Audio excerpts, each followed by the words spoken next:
Presne tak, uvidíme, ako si ale teraz poradí s Bartošom Pelkom. Pozrite sa, ako tá Supra prichádza z prvej zóny. Pekný priatek do číslo 2, Mediak to bude na tesno.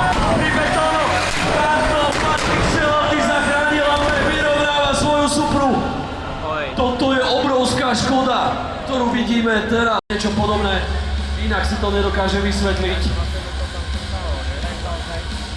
No, podíváme se na záznam, to uvidíme. Ale nebylo kontaktu.